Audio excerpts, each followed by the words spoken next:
Section86.com. We're changing the world of podcasting one show at a time. 86 Productions. Take what you wanna take. Don't leave me here. Lasting leap years ever your fear of the one and only love. Hello and welcome to a special episode of Off the Mark, the only podcast providing the most in-depth insight and analysis into the world of professional wrestling. I am your host, Andrew Hughes, and I'm joined by Aaron Hughes, Doug Hahn, and Roger Cave for this special episode about Summerslam 2018. Let's get right into the matches. So we have the Revival taking on the B Team. Roger, what are your thoughts on this match? Gosh, the B team, we talked about this before. They should not be champions. So I'm hoping that the Revival get the push that they deserve. You know, they were phenomenal in NXT. They tore it up. By all accounts, they should be the champions. So I'm picking the B team. Yep, that's about how I'm thinking about this. I think this shows how much Vince does not care about tag team wrestling, and we'll get to the other one later. But as much as I do love the Revival, I think this is just their way of throwing it away and saying, okay, B team, let's not give them any actual competition and move it on. So because I like the Revival, B team will win. Yeah, I agree with you guys too. I think that the lack of faith in the tag team division really shows here. So B team. And let's sweep it.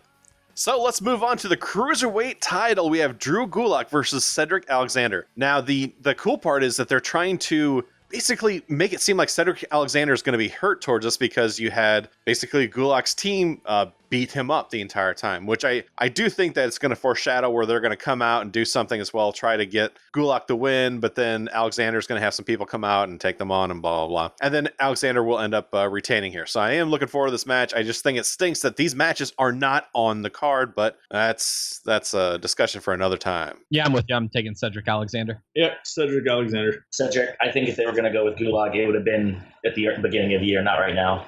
And then we have Rusev and Lana versus I always screw up his name. Cien Almas. Thank you, and Vega. That'll also be a pre-show match of all things. I have no idea why even Rusev's on the pre-show, but yeah, I'm gonna predict that Cien Almas will win this match. Yeah, I think that Almas is definitely going to win. Almas and Vega will. There'll be some interference. What is his name? I can't even think of his name right now. Aiden English? Tail one. English. Wow. Total. Aiden English is going to interfere, and it's going to cost Rusev to lose. The problem with this, though, and this is it really shows for not only the tag team match, but then obviously the Cruiserweight, this one, and then honestly, there's a couple other on the main card, is that these matches shouldn't be on SummerSlam.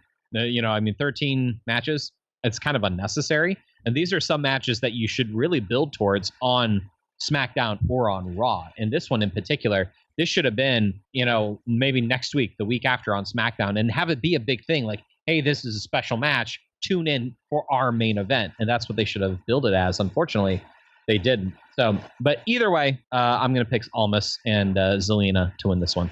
Yeah, go ahead and give me Almas also. Aaron took the words out of my mouth. This would be a great episode of SmackDown type match, but not on SummerSlam. I'm going to take Almas, the guy who was having a 5-star match with Johnny Gargano to start the year, and now doing a pre-show mixed tag match. I take Almas and Vega and feel so sorry for him. But Lana's number one. Lana is the best. Clap, clap. Next, we have Finn Balor taking on Constable Corbin. What can I say about this match? Not a lot, but it's going to happen. So I don't like the build-up because, Corbin shaves his head. That's it, because he was getting a skullet. Whatever, Finn Balor, he's not going to come out as a demon, so we know this is going to be a quick, I believe Balor's just going to beat Corbin pretty fast. If this thing goes over 10 minutes, I think it's stupidity. But so it'll go 15 minutes. So I'm definitely going to pick Finn Balor in this case. Yeah, I'm going to go with Balor too. And, same thing with the pre-show match. This is definitely one of them too. Should have been on Raw, and that's it. There is no need for this on a pay-per-view. So let me get this straight. They fought like the last 6 weeks, 8 weeks, each one of them, singles matches, everything. So I don't think we're going to see anything different. Just give me Finn. I'll take Balor, and this guy was fighting for the Universal Championship 2 years ago at SummerSlam. Now he's fighting Baron Corbin, who was the Money in the Bank holder last SummerSlam. This is like the match of fallen expectations. I take Balor, and don't care. I probably will skip this match. I really don't care. I agree. The next match is Jeff Hardy versus Nakamura, and I think this will be a halfway decent match. I mean, Roger, what do you think about it? My question is Jeff healthy? Because the last time that we saw Nakamura and Jeff was clearly hurt. They did like a 5-second squash.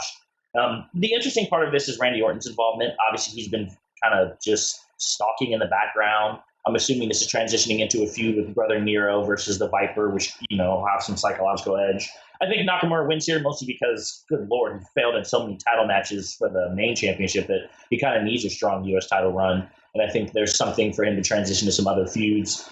I have Nakamura beating Jeff, and what I think will be a good match. They'll probably get 10 minutes of Randy Orton special, interfere. Nakamura finishes it off.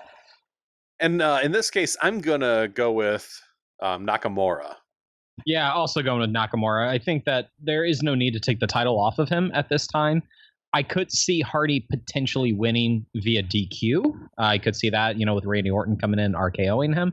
But if I'm putting my money on there, I'm putting Nakamura is going to walk away with the title, and he's my official pick.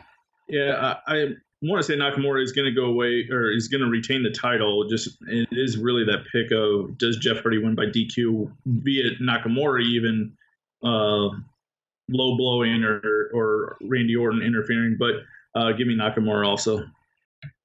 All right. Next, we have Seth Rollins versus Dolph Ziggler. I think Seth is definitely going to take this one. Aaron, what are your thoughts on the match? Yeah, I think that this one has a little bit more hype now, especially with Dean Ambrose being back. I thought that was really great for them to do on Raw, having Ambrose come back then to kind of hype up the match, make it seem like Seth has a fighting chance this time, because now McIntyre is going to be there, and we're going to see a little bit of a feud. I pick Rollins to win it here. I think that this is the perfect spot to have Rollins win. Ambrose is going to go. He's going to take out Ziggler. He's going to take out McIntyre. And then you have that feel-good win, because as we're going to see probably at the very end with Roman Reigns, we're probably all going to expect him to win. So this is a way that you have at least somebody you want winning the title. I got Rollins. This one for me was... you know what? And I think they kind of played their hand a little too early. I wish they would have left Ambrose questionable whether he'd be back at SummerSlam. But since they announced him on Raw and he came out and he's going to be in Seth's corner, I think we're going to see a swerve here. I'm going to take Ziggler because Ambrose causing Rollins to lose the match. Interesting.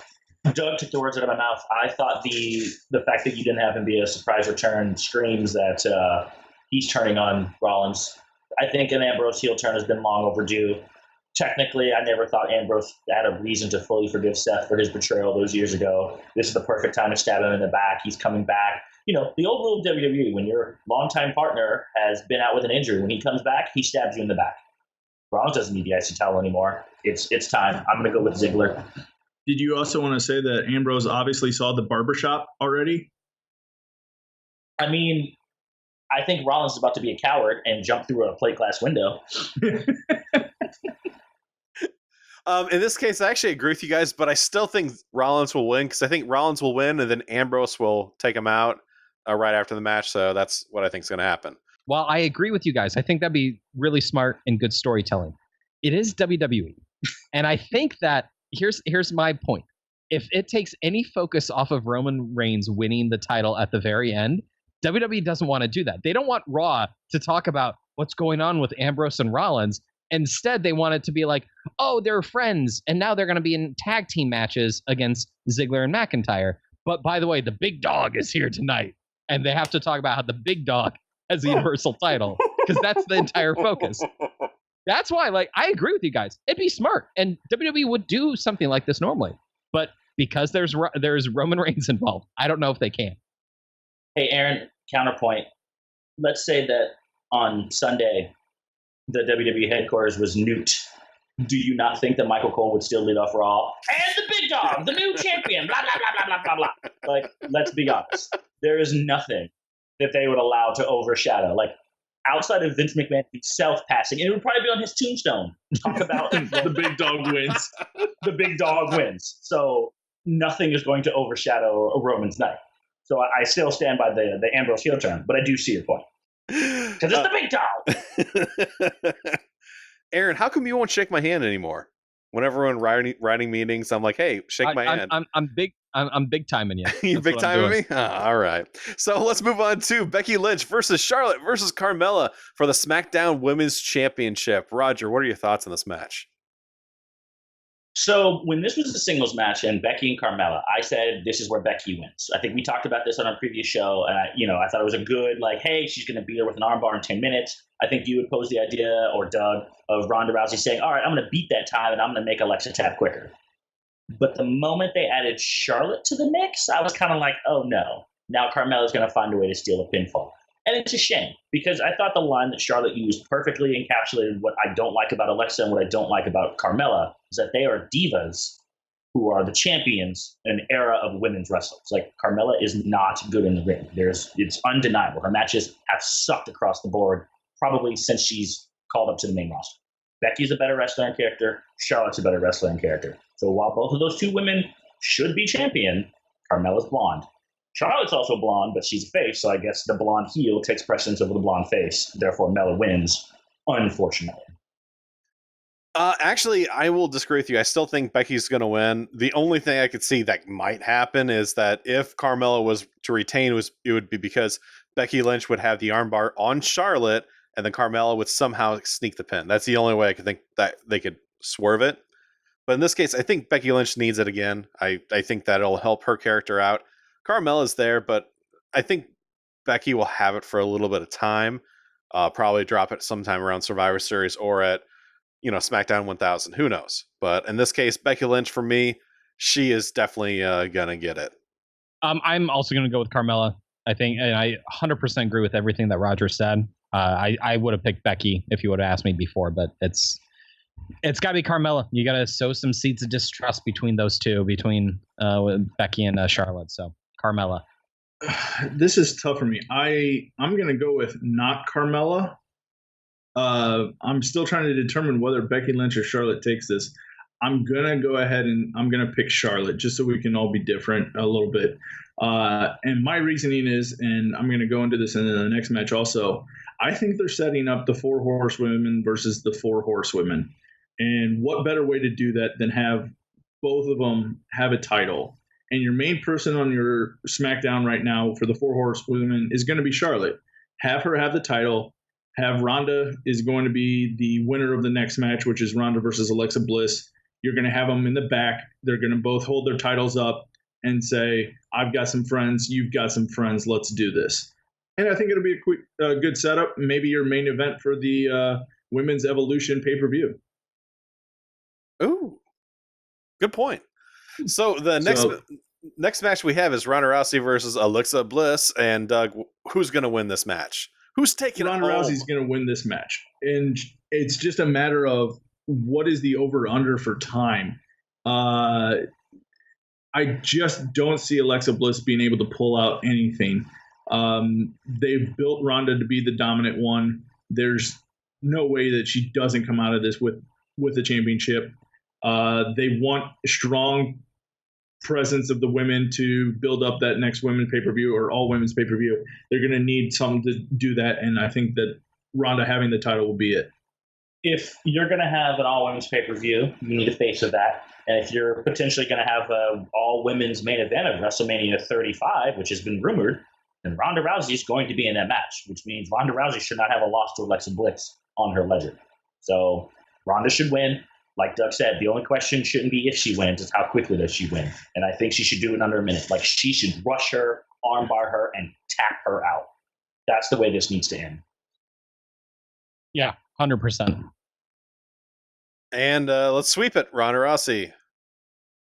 So next we have the New Day versus the Bludgeon Brothers for the SmackDown tag titles. Aaron, who's going to win this one? This is one of the tougher ones for me. I think the other ones, it was fairly easy. It was like, oh yeah, it's going to be this person, this person, this person. I could see the New Day winning the titles, but they don't need it. And so I think I'm going to pick the Bludgeon Brothers. And the main reason why is because New Day does not need the titles. They don't need them at all.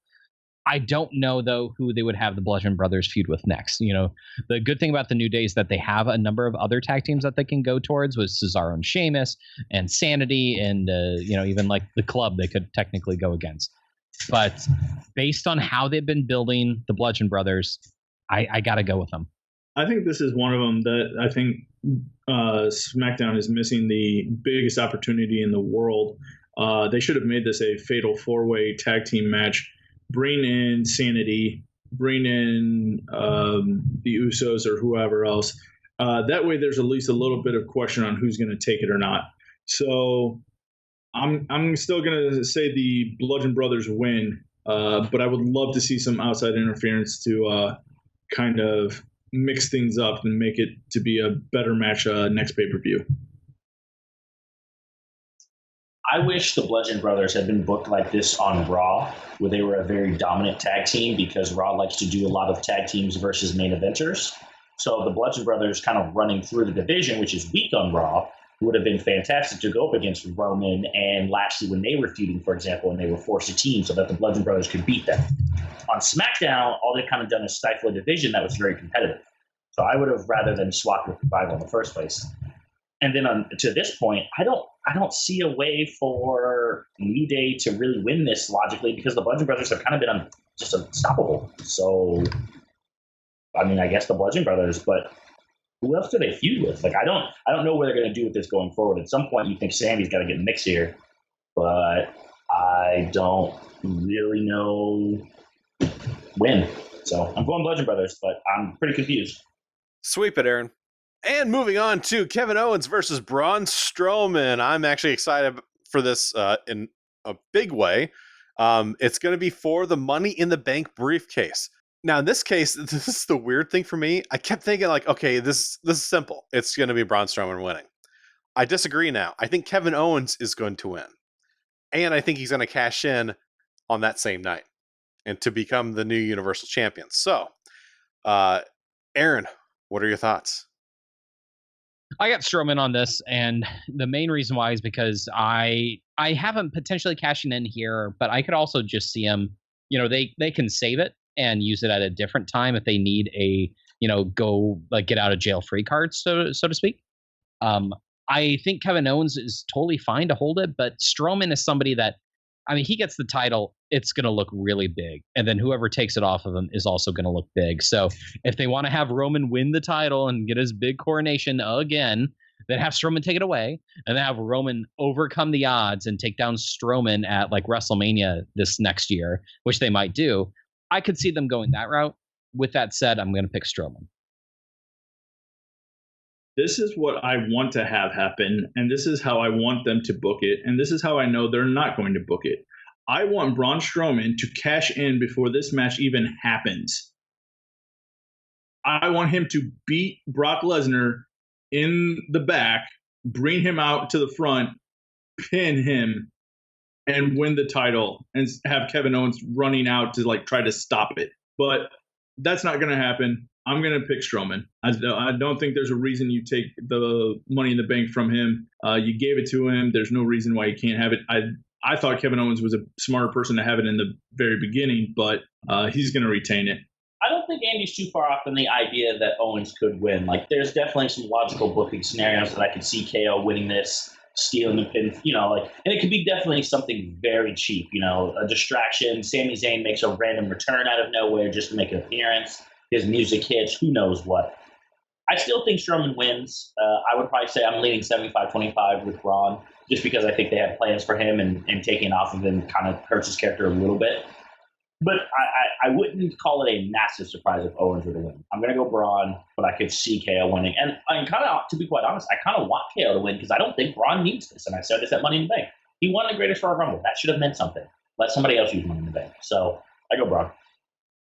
All right. So next we have Daniel Bryan versus The Miz. And for me, I'm just going to pick Daniel Bryan because I want him to win. I don't know if he will, because I think it's like a 60-40 for Bryan, but that's my thoughts on that. So I love Daniel Bryan. One of my favorite wrestlers ever. Very happy he's back. This needs to be The Miz. And the reason I say that is that this is where Miz kind of needs to give his one up. This is the perfect, hey, Daniel Bryan's coming back. He's been sick and tired of Miz's crap for 2 years. He's going to punch him in the face. He's going to let his emotions get the best of him, and Miz is going to outsmart him.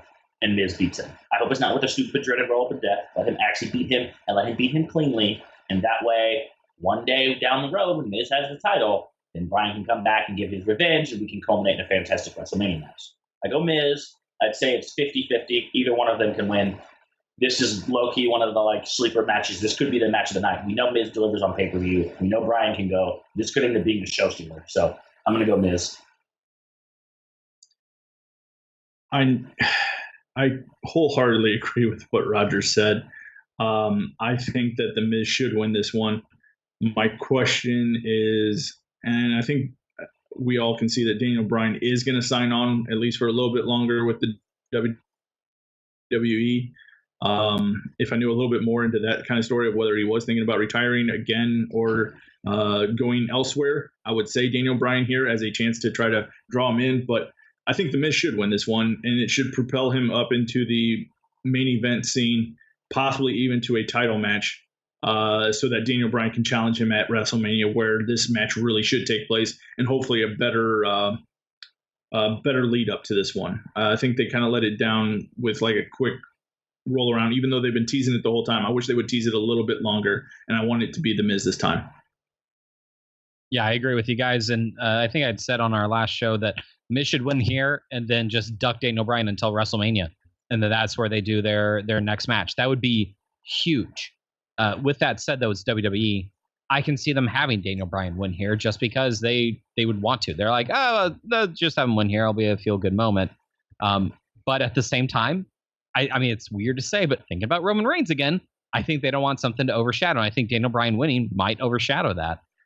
But I also think that Miz winning, there's more storyline to go then. There's something else. There's more taffy to be pulled at. Next pay-per-view, Daniel Bryan wants a rematch. Miz says no.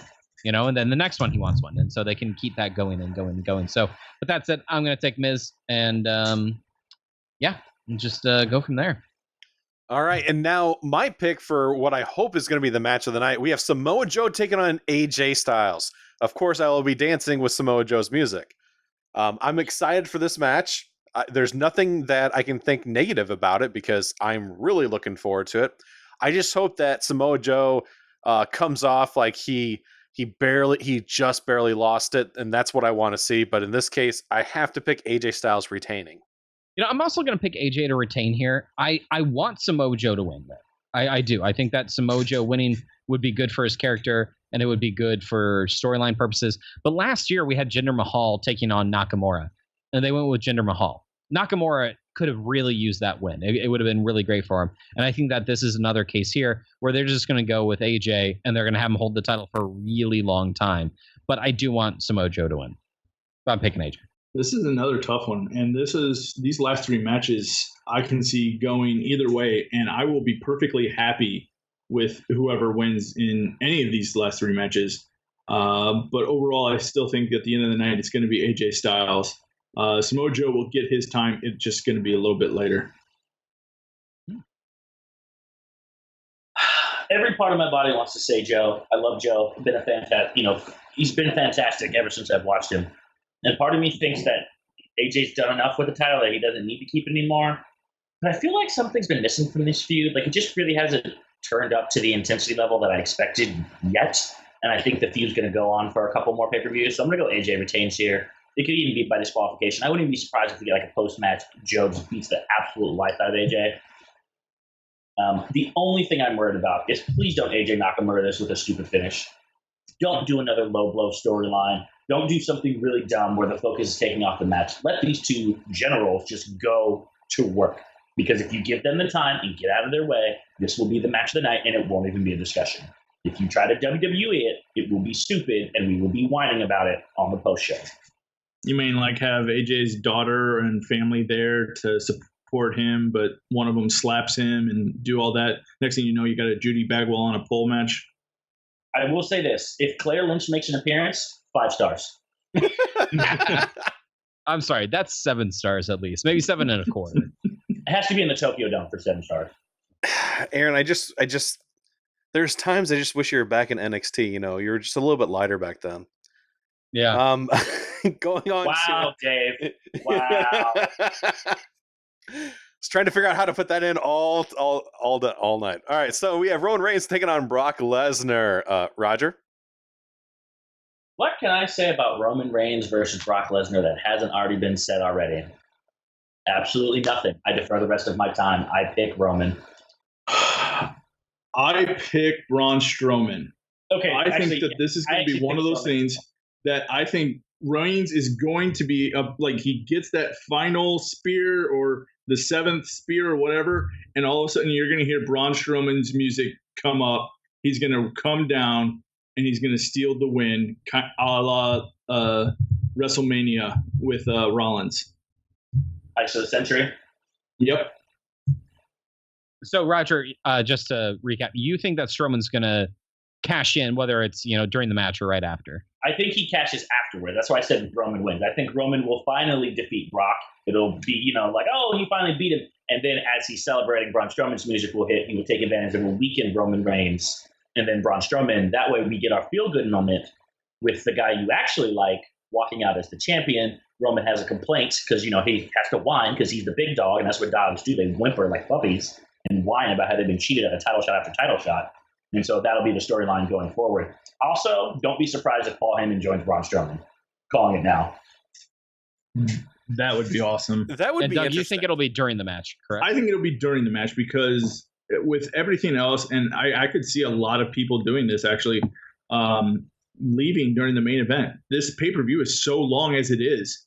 The only way to hopefully get them to stay would be as if Braun Strowman interferes during the match and gets it. Because if you have a people, and maybe they'll do this anyway just to spite the people, if they have Strowman come out after the match, then it'd be more of the kind of the insult to all the people that leave right as soon as Reigns gets the win.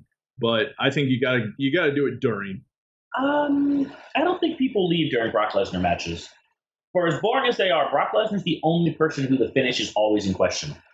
Because he's the only one allowed to have unique finishes. I don't think you'll see anyone leave, especially with Money in the Bank as a potential. I think people will stay in their seats for this. They'll be bored, but they're going to stay and see what happens. But this is also their fourth match, right? In like 6 months. So, I mean, I don't know. To be honest, I might leave. Like, if I was there. That's then I would have. Like, I might. I am still saying that there is a chance that Brock Lesnar wins this match outright and not even a cash in or anything like that. And WWE lets him go to UFC with the title. I see there being a cash in and Brock still wins. Like, I would not be surprised if that were to happen. And that's why you have Owens win the match, so then he could get his butt kicked right away. Or you could see a Paul Heyman turn. You could have Braun beat the crap out of Roman, and right before he's going to get the pin, Brock steals it. So that now Braun and Roman feud for another 6 months as he screwed him out of the title. You let Brock go do his UFC thing, and then he comes back for WrestleMania 35. Yeah.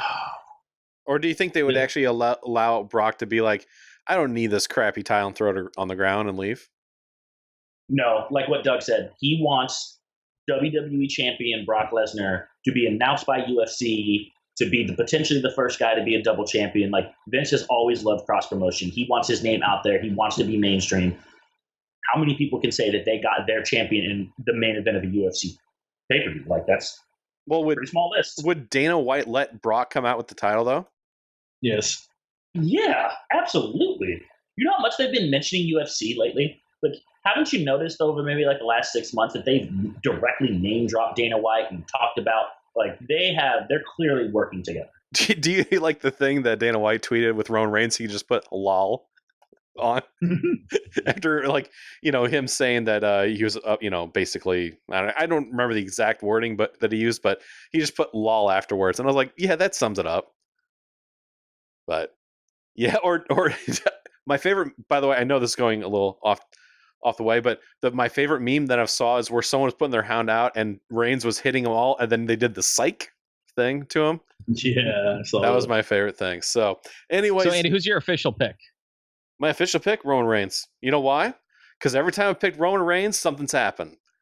And I've been Because wrong. F you, that's why. Because I am definitely picking him. Exactly. So I'm picking Roman Reigns just because I want him to lose. You know what? So- And I'm picking Roman Reigns because at some point in time it's got to happen, right? I mean, this is what the 4th pay-per-view. We said that and, last time. Like, I mean, it's Yes. got to happen. We had this discussion, though, and I even said before WrestleMania, no one's going to pick Brock Lesnar. No one is giving the most dominant superstar that this company has booked in 20 years a chance to win. Like, we all had this discussion prior to WrestleMania 34, and we were like, nope. And I was leading that charge of there's a 100% chance that Roman Reigns wins, and Brock won. Mhm. And it's not, and this is the scenario where it's actually feasible for him to win. I don't see how WWE could not have Reigns win at this point. They have demonized Lesnar so much over the last month. I mean, they have made him, public enemy number 1 for WWE fans, for WWE, like, just in general. So I don't see how they could have him win. I mean, he is a monster heel right now, going up against another monster heel. So what do they do, Yeah, and So I'm picking Reigns. yeah, and the other thing, when I watched that one episode where he heard it sounded like Roman, it was Strowman, and there's probably like 2 or 3 people that said Roman, but it sounded more like Strowman because they want Strowman to come out and take care of the big dog. But Big dog. On Vince's, yeah, I like that on his tombstone, big dog. I just think if there was a drinking game every time big dog was said. All right, so anyway, Want to die? 'Cause that'll kill you. exactly. Here lies the big dog, and then everyone drinks. All right.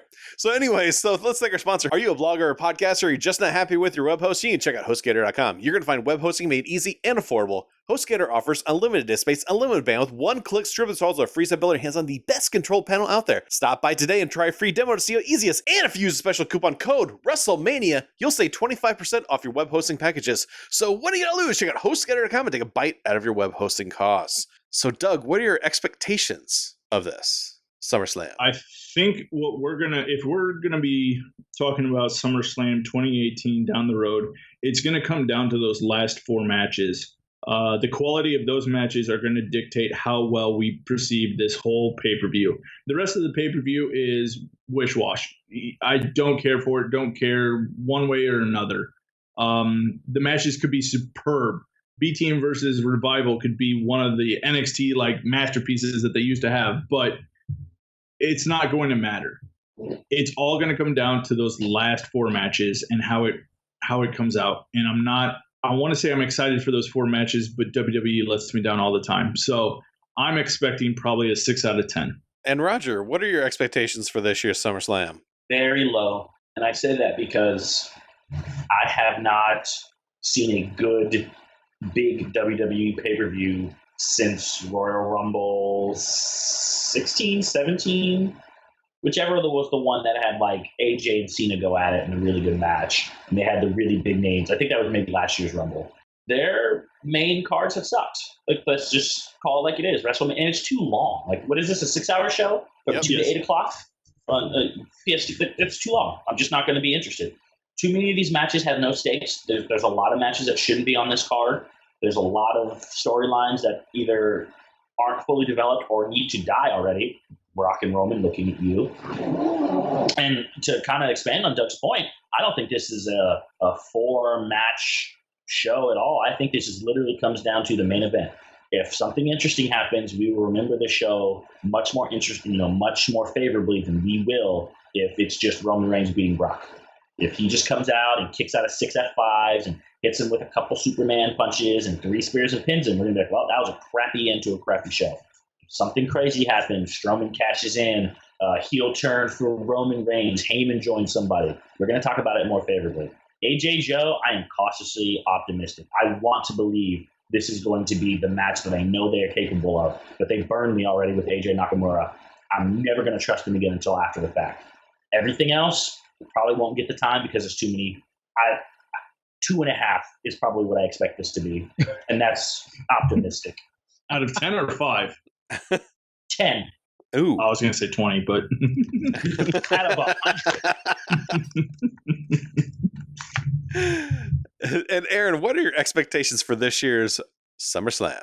So I would say mine are a little bit higher than Rogers. I don't like that many matches. I always think less is more.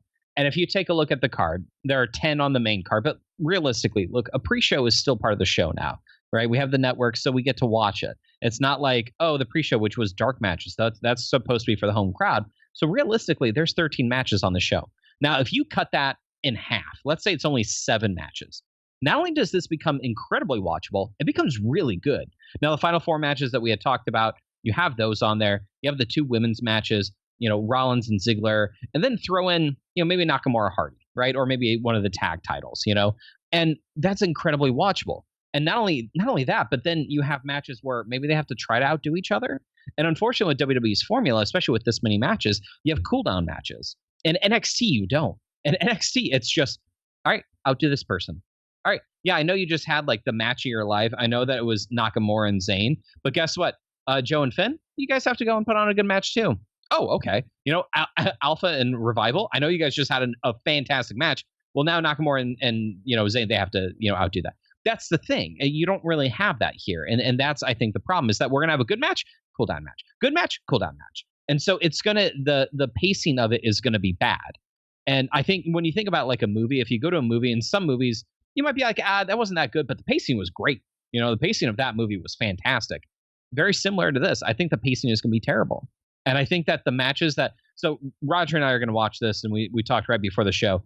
We're going to fast forward through a lot of it. So there are a lot of matches that we're not going to see the full match of it, because most likely it's going to be a cool down match, and there's no need to watch that.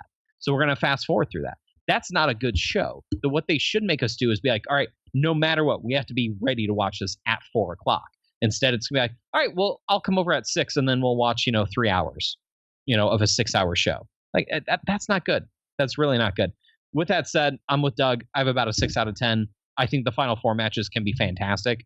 And then you add in, Rollins and Ziggler. I think that one can be also a really good one too. I'm more at a 5.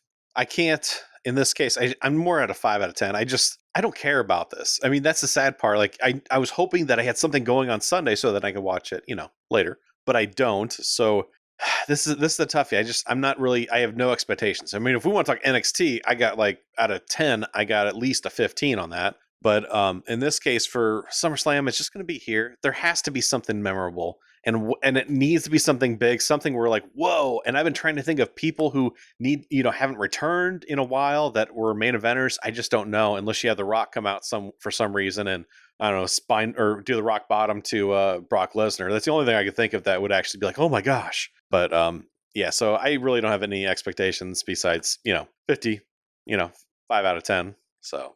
Anyways, NXT is on Saturday. It's going an hour earlier, which I'm excited they decided to do that. And of course, SummerSlam is at the usual time, 4 hours plus a 2-hour pay-per-view. So, any closing remarks from you guys? How far over do you think the pay-per-view will go?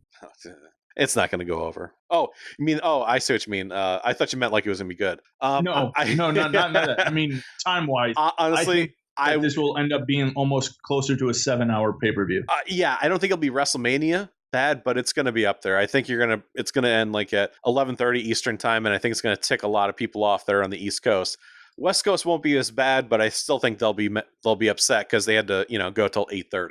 But unless you're in Hawaii, then it won't be as bad because I think it gets done at 5:30. So I guess it wouldn't be as bad. But anyways, so. All right, well, that's all the time we have for this special. If you're into the Twitter, you follow the show at OffMark86. I want to thank 86 Productions for hosting and editing the podcast, and I want to thank all of our listeners for taking the time down and listen to the show. And for Doug Hahn, Roger Cave, and Aaron Hughes, I am Andrew Hughes, and until next time, we'll see you in the ring.